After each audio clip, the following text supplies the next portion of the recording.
यार मैं अपने पेट्रोल बाइक की सर्विस कराते कराते परेशान हो गया हूँ। लगता है इलेक्ट्रिक बाइक लेनी ही पड़ेगी। और पूरी दुनिया तो इलेक्ट्रिक स्कूटर ले रही है, तू इलेक्ट्रिक बाइक पता कहाँ करेगा?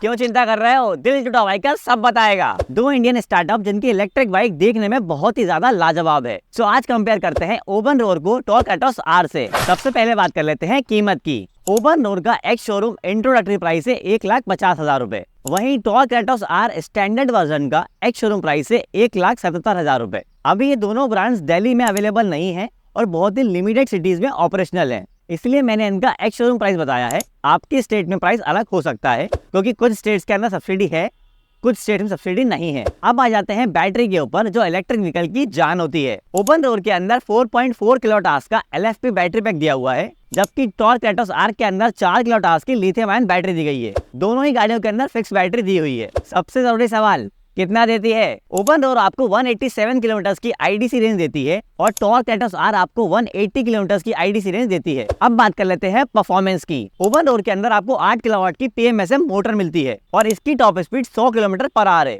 वहीं टॉर्क एटोस R के अंदर 9 किलोवाट की मोटर दी गई है और इसकी top speed 105 kilometre per hour है। अब बात कर लेते हैं वारंटी की। ओबन रोर के अंदर आपको बैटरी के अंदर 5 साल और 50,000 किलोमीटर की वारंटी मिलती है और मोटर के ऊपर 3 साल अनलिमिटेड किलोमीटर की वारंटी मिलती है। वहीं टॉर्क एटोस R के अंदर आपको 3 साल और 40,000 किलोमीटर की वारंटी मिलती है पूरी गाड़ी के ऊपर। अब बात कर लेते हैं दिल जुटा बाइकर के कंक्लूजन का कि आपके लिए कौन सी इलेक्ट्रिक गाड़ी बेटर रहेगी।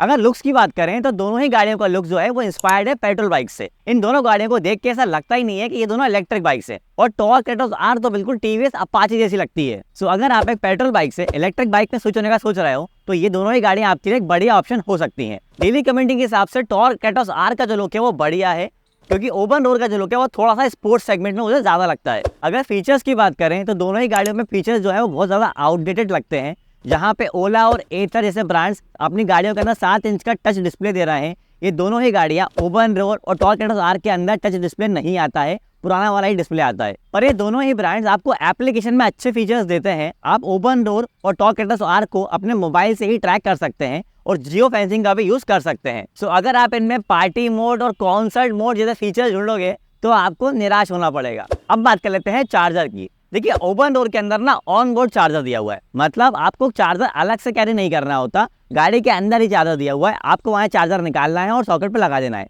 जबकि टॉर्क एटोस R के अंदर आपको चार्जर अलग से साथ में दिया होता है। फीचर्स के मामले में अभी दोनों ही ब्रांड्स को बहुत सारे काम करने की जरूरत है। अगर परफॉर्मेंस की बात करें तो दोनों ही ब्रांड्स के अंदर बैटरी और मोटर के अंदर बहुत बड़ा डिफरेंस नहीं है। जहां ओबन रोर आपको बड़ी बैटरी दे रहा है, वहीं टॉर्क एटोस R आपको बड़ी मोटर दे रहा है। पर ओबन रोर को LFP बैटरी पैक एक एक्स्ट्रा एडवांटेज देता है, क्योंकि LFP बैटरी पैक बहुत ज्यादा सेफ मानी जाती है NMC के मुकाबले और इनकी लाइफ भी ज्यादा होती है। और ओबन रोर का कहना है कि ये सेफेस्ट बैटरी है अपने सेगमेंट में। तो अगर आप एक सेफ्टी पॉइंट ऑफ व्यू से देखो तो ओबन एक अच्छा ऑप्शन है। तो ट्रू रेंज तो एक्चुअल में रेंज टेस्ट करने के बाद ही पता चलेगी, पर मुझे नहीं लगता कि इन दोनों गाड़ियों में से कोई भी गाड़ी 150 किलोमीटर के ऊपर एक्चुअल रेंज देगी। अगर प्राइस पॉइंट से देखिए तो वैल्यू फॉर मनी टॉर्क एटोस इसलिए नहीं है क्योंकि वो महंगी भी है और अपर बॉडी के अंदर प्लास्टिक की क्वालिटी ज्यादा अच्छी नहीं है। क्वालिटी तो ओबन रोर के पार्ट्स की भी अच्छी नहीं है, पर उसे 27,000 सस्ते होने का बेनिफिट मिल जाता है। अगर इन दोनों ही ब्रांड्स की हिस्ट्री की बात करें तो ओबन रोर की हिस्ट्री उतनी ज्यादा पुरानी नहीं है, लेकिन टॉर्क एटोस R की हिस्ट्री बहुत ज्यादा पुरानी है, क्योंकि कपिल शेल्के जो उसके फाउंडर हैं वो पहले एसएल ऑफ मैन TT के अंदर अपने इलेक्ट्रिक बाइक डिस्प्ले कर चुके हैं रेसिंग सेगमेंट के अंदर, और इन्होंने अपनी गाड़ी के ऊपर टेस्टिंग भी बहुत ज्यादा करी है। तो मैं रिकमेंड करूंगा आपके लिए वो बाइक लेना जिसका शोरूम और सर्विस सेंटर आपकी सिटी में अवेलेबल हो, क्योंकि टॉर्क एटोस R तो अभी कुछ जगहों पे अवेलेबल भी है, जबकि ओबन रोर अभी बैंगलोर के अलावा कहीं भी अवेलेबल नहीं है। तो अगर आपके शहर में इनका सर्विस सेंटर और शोरूम अवेलेबल नहीं है तो मैं आपको अभी रुकने की सलाह दूंगा। आपके ओबन रोर और टॉर्क एटोस R के लेके जो भी सवाल है कमेंट करके मुझसे पूछ लीजिएगा। अगर आपको ये वीडियो पसंद आई तो लाइक कर दीजिएगा, अपने दोस्तों के साथ शेयर कर दीजिएगा और इलेक्ट्रिक गाड़ी के ऐसे ही वीडियोस के लिए दिल जुटा बाइकर चैनल को